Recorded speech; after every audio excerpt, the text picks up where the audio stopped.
This is Jim Martorano for All About Town. I might be showing my age, but there used to be a show on television called This Is Your Life, and they would have prominent people, and they would go back and they would go over their lives a little bit. And I have a person on the show who I would like to do a little bit of that with, who I've known for a very long time, and I'd like him to go back. This is the Councilman-elect Lanny Gilbert, Ilan Gilbert. But I want to go back when you were in the Bronx and you and I were talking and you were looking for a possible place to live. Tell the story, perhaps. Well, I got married in '88 and living in Queens. Had been working in the Bronx for since '82. You had preceded me by quite a number of years, but we've known each other since that time. And when I was raising a family, I had 2 children at that time. It was in the early 1990, 91. And looking for a house now because we had outgrown our 1-bedroom apartment in Queens. And you said, you need to come up to Yorktown. You need to get involved up here. I want you to, and at that time you were a councilman. And that's when that all began. So we found a house. We looked all over Westchester, but we settled on Yorktown. We loved the area, and you immediately got me involved. Poor man. You immediately had me. You put me on the conservation board, right. and I served on the conservation board for over 12 and a half years. And I remember the story that when you first got on the conservation board, you were at one of the meetings. and, and knowing you the way I know you, you said something like, well, to be fair, to look at both sides. And what were you told? They jumped down my throat. They said, you're not here to look at both sides. You're here to protect the environment. And I said, you're absolutely right. I mean, that is my number one goal, is to protect the environment in the town. But I said, if you keep saying no to every project, you lose your credibility, and the town board won't listen to you. But that was my feeling. And so then the judicial vacancy came up and you applied, and that was a tough decision with a lot of good applicants. I was still on the town board, and unfortunately, I kind of pushed them in your direction. Tell us a little bit about that. Well, quite frankly, fortunately, what's very interesting is a lot of people.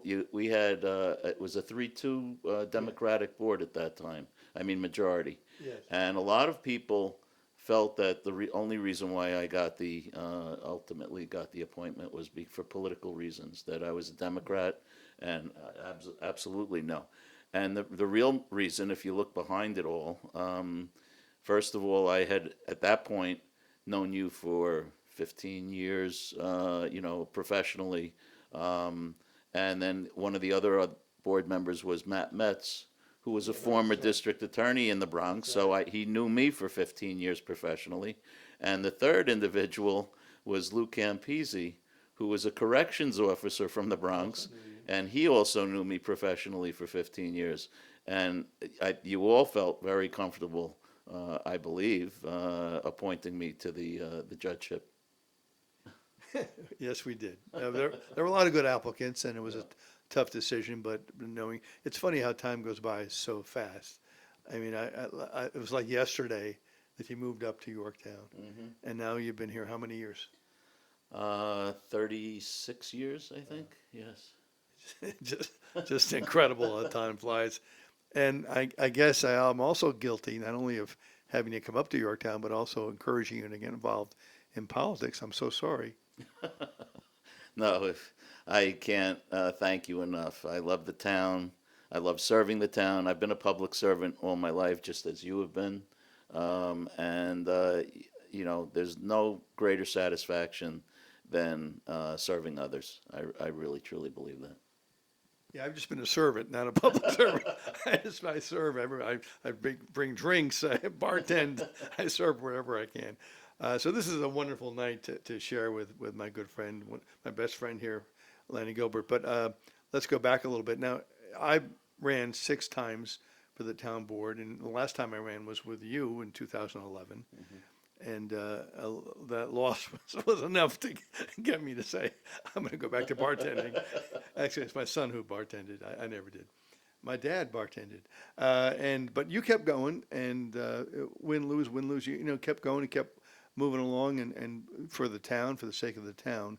And so the last venture was this past election season when you were running for the town board, and I was with you on election night, and it was kind of depressing. Tell us a little bit about your feelings on election night. Well, I've also ran probably multiple times for the judgeship, and I was ultimately ran for council in 2015, was unsuccessful, was successful as supervisor in 2017. So I've experienced winning and losing, Yes. and winning is much nicer. Much nicer. But I choose that. But election night, it was several down. nights I was ago, down. I believe it looked like the whole slate had lost. And actually, when I went home, there was a newspaper article in the Yorktown News online indicating it was a Republican sweep, Right. and that the Republicans were completely successful. So I went to sleep thinking I had lost Right. as well. Yeah, I mean, I felt bad. I looked at the results. I felt bad for you. I mean, and this is no offense intended towards the Republican Party or slate. They're really good people. I have found that in my career in Yorktown that I've never felt that anyone on either slate was ill-intentioned or not worthy of the office they were running for. Quite to the contrary. And I think it's a testament to our democracy and the vibrancy of our town that people continue to run, continue to debate, continue to talk about issues, and put themselves out there. I mean, I know whenever I ran, I felt very personal on election night. I felt like a personal affirmation or renunciation, depending on how the outcome came. And it's not easy to put yourself out there. It's very tense. So on election night, this is my best friend here. I felt really bad for him, and I went home thinking that, you know, and then I think you texted me in the morning. Is that right? Yes. What happened was my son-in-law and my daughter were at election headquarters that night, and they were basically trying to convince me that the numbers just not didn't look right because they believe that the numbers didn't take into account early voting, because there were over 2,000 votes in early voting that didn't seem to be accounted for, calculated. So they kept on saying they didn't know how they were going to break, but they did think that I shouldn't, jump to conclusions, that I had a chance. What's that line from that movie? I mean, it's a million to one, but you say I have a chance, right? I believe. Yeah, you're saying I have a chance. Right. But I still thought I had lost. And that morning, I wake up and I see there's a text from my son-in-law, who had combined the spreadsheets of both early voting and the results, and then also with the election night results. And I'm looking at it, and it looks like I came in second place, which means that I won because it's the top two vote getters. And I texted him. I said, Dan, I said, it looks like I may have won. And he said, yup. He said, we don't know the final numbers, but you're looking good right now. And that's when I texted you. Yeah, I think you're the only person in the history of the town that was both judge, councilman, and supervisor. I don't think there's anyone else in the whatever 150 year, whatever number of years the town's been around that has done that, which is incredible. And next thing you have to be usher at the movie theater, except I did that as a teenager in except Queens, though. we closed our movie theater down many years ago. Now, this young man next to me, and he is younger than I write a column for the paper, and I've been writing it for a long time. And I had a series called The Jewels of Yorktown. And so I had people like Al Capolini and other Patty. What's Patty's last name? Patty Beck. And I had this young man next to me as a jewel of Yorktown. But can you tell us a story when you were a kid about a similar instance you had with your mother getting very irate? Yes, I didn't know the magnitude of it, but it was in elementary school, and I come home from school one day with a little placard, and I was so pleased because my teacher said this is a great thing. And I told my mom that I was Jewel of the Week. She heard me say Jew of the Week. And This story never gets old. she was outraged that there was anti-Semitism going on. It was rampant in the school or concerned. So she contacted both the principal and a friend who was a teacher in the school.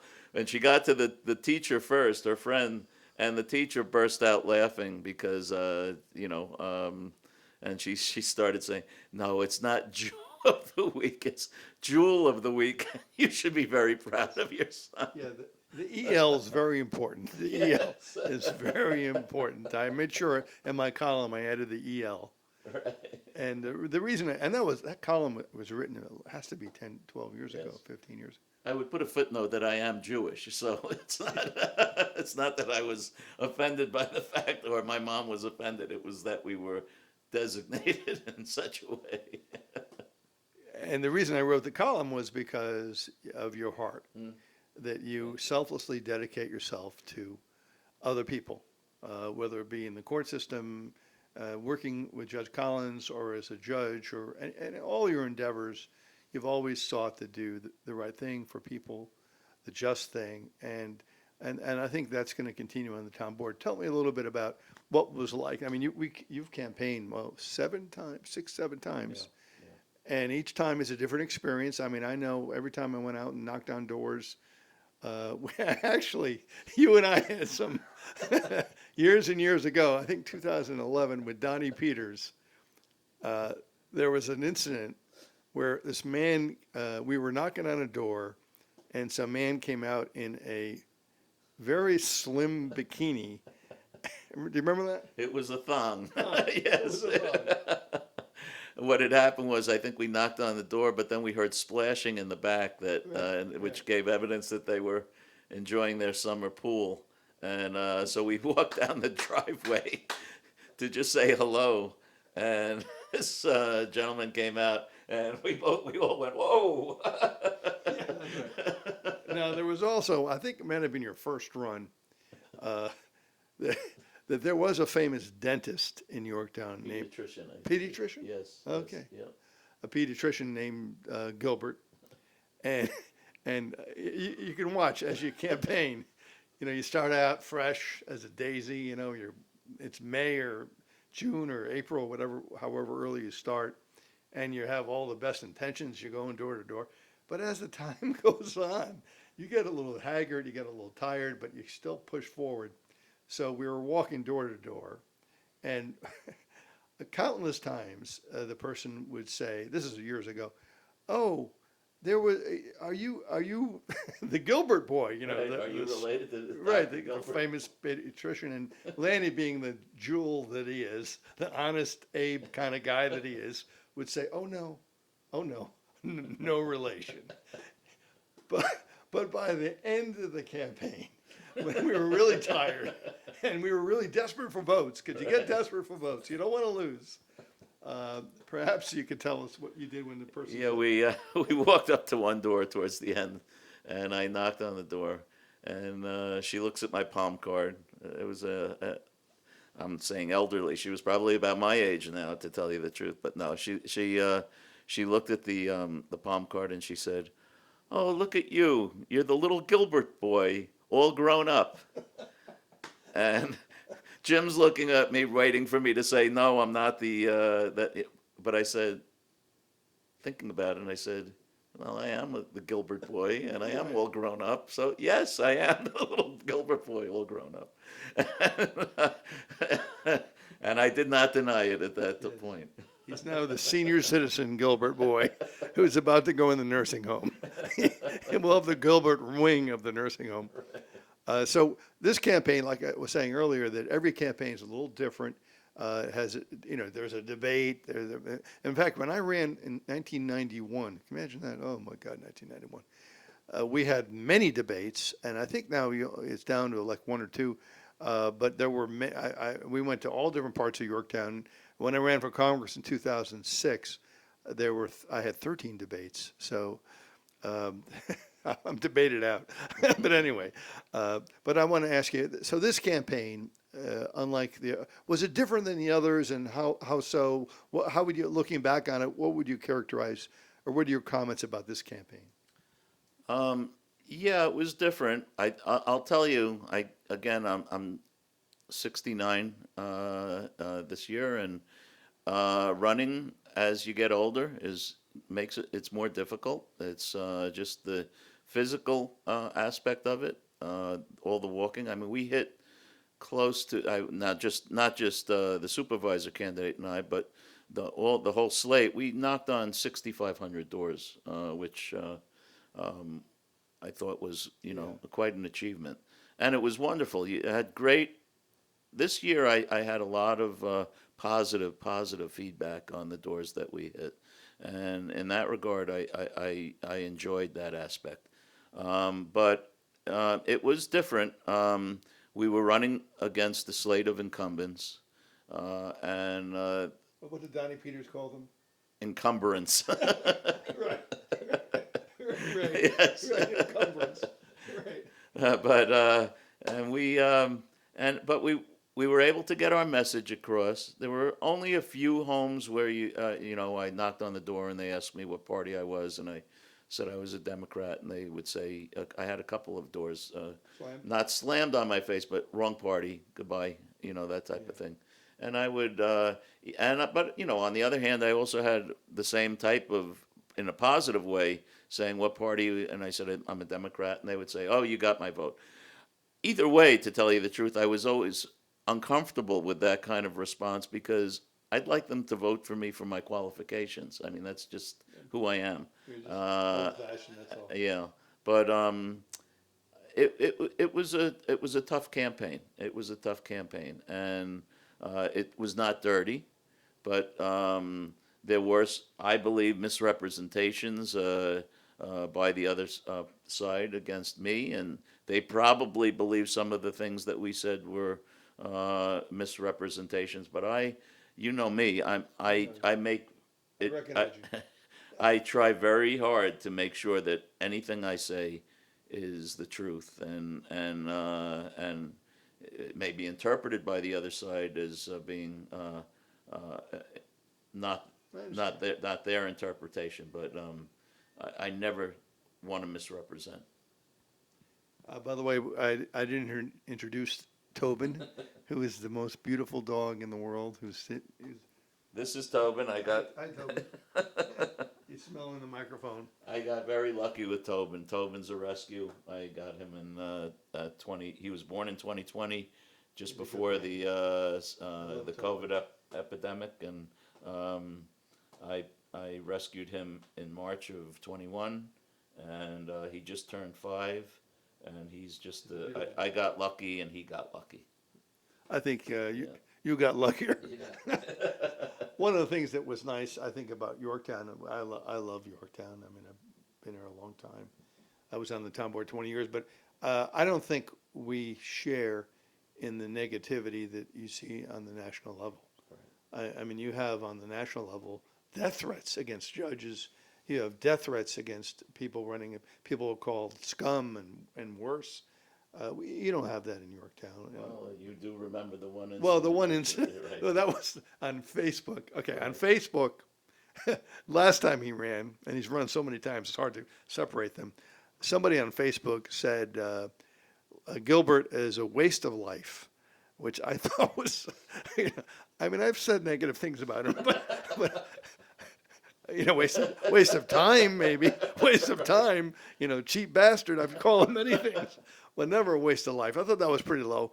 And unfortunately, the person whose Facebook page it was on did not correct it, like a la John McCain. I remember years ago when John McCain ran for president against Barack Obama, a lady was real nervous, older lady, probably younger than me, and she was nervous about and said things about Obama, and then McCain said, no.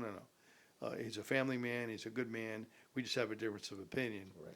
Anyway, so this person said Gilbert is a waste of life, and it was not corrected. Although, I mean, I thought that was indicative of the person saying it.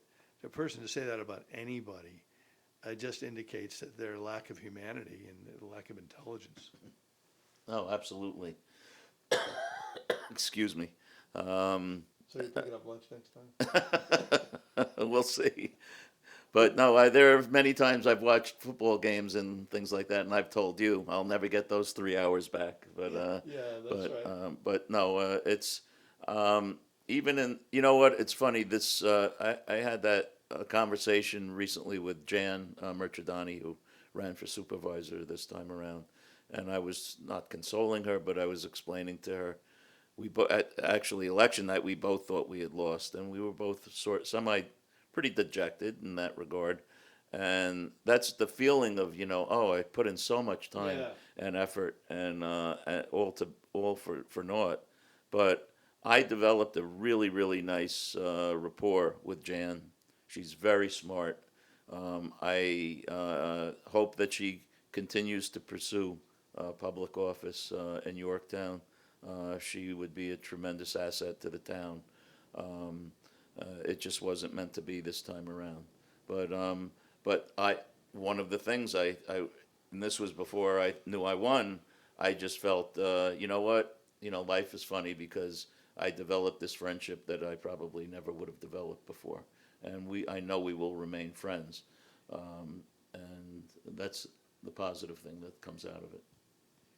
Yeah, it's tough. I mean, you run, you spend all these hours in, but an election night and other election nights, I often look on the ballot and I see, and I look in the newspaper and I see all kinds of people running unopposed.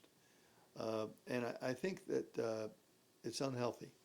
It's unhealthy for democracy, and you have to give credit. Sometimes, you're not going to win. I mean, because of the demographics, the voter demographics, one party or another in complete control of a certain area.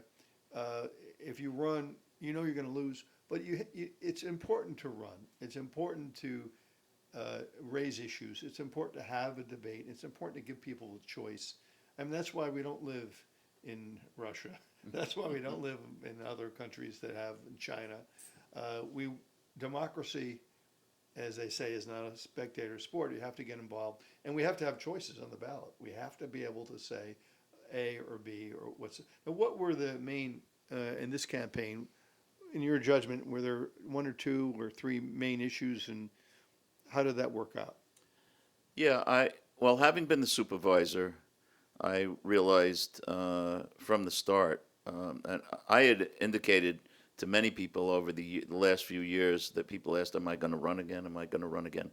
And I kept on saying, as long as I think that things are going in the right direction in the town, I'm not one to have to serve or to seek higher office or seek office just for the glory of it, so to speak.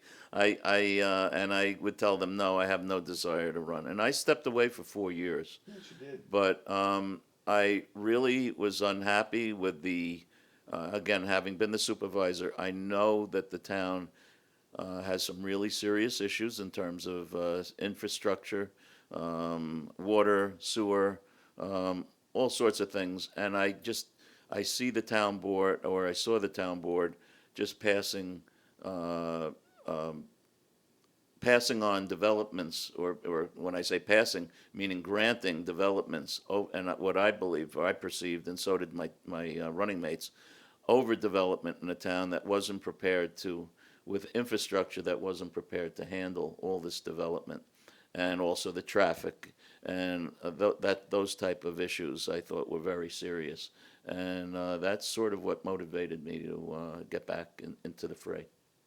It's funny, when I ran first time in 1991, there was a plan to develop the Shrub Oak area where what it used to be A&P, now it's Acme, that area. And actually, it was a pretty good plan. It was called the Shrub Oak Implementation Plan. But people were upset about it, and they perceived it to be what they call the urbanization of Shrub Oak, which is a beautiful, quaint hamlet.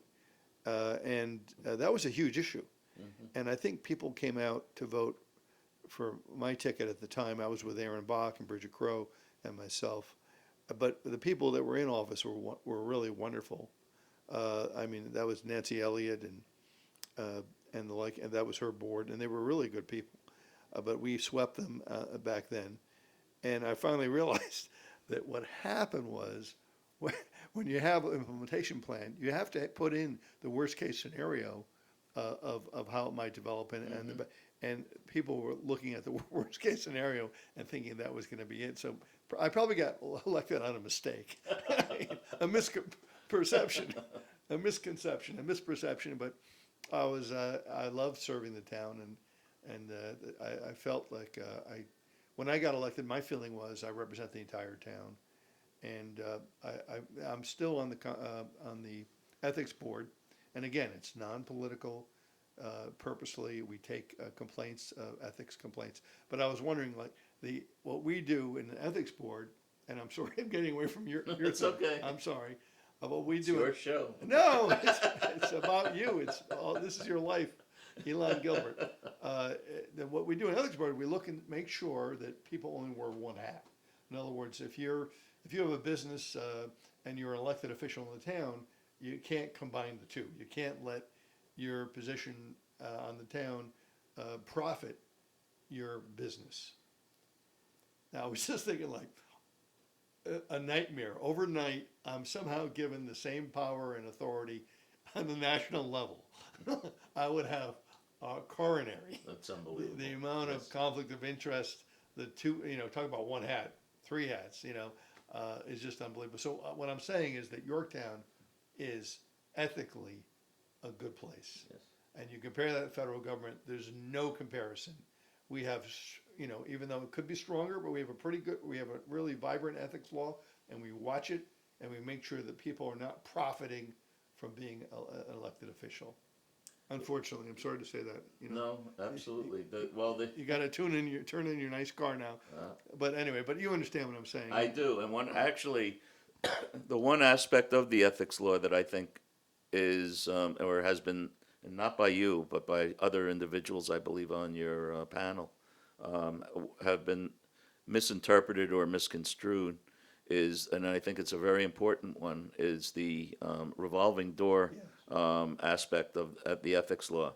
And that talks about how an individual who served the town, when they leave service, can't, for a year, represent someone who is before the board and make a profit based upon the fact that they've, were either prior councilman or supervisor, whatever. And I understand it wasn't your interpretation, but some individuals on the board, from what I had heard, indicated that no, once that person leaves, they're not in our jurisdiction anymore for us to impose any kind of restriction, and that's just not right. That's the whole purpose of a revolving door clause, and that revolving door clause is in state, county, and all levels. So I just that was one thing that I had a problem with. So you're saying that one of your children can't go out and get a $2 billion contract with the That's correct. That's correct. right, That's with right. That's with Somers. right. Or I can't leave and then work on a project that was before me while I was the town supervisor or now a councilman. Well, we're kind of running out of time, but I just want to go back a little bit. Now, you've been a councilman. Well, now you're going to be a councilman. You've been a supervisor. You've been a town judge. Looking back on all this, reminiscing about this, what was your finest moment? I think since in a prior life, 35 years as a court attorney referee down in Bronx Supreme Court, my love was for the judiciary, and becoming the town judge was the most important thing to me, and I felt I had the most direct impact on individual lives that way.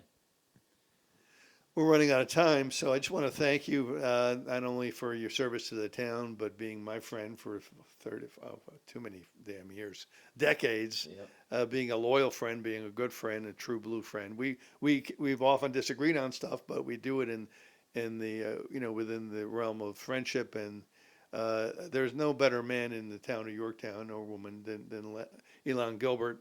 I meant it when I said he was a jewel of Yorktown. And I still mean it. I meant that 15 years ago when I wrote that in the paper, and I still mean it. And we're fortunate to have you serving us in the town of Yorktown.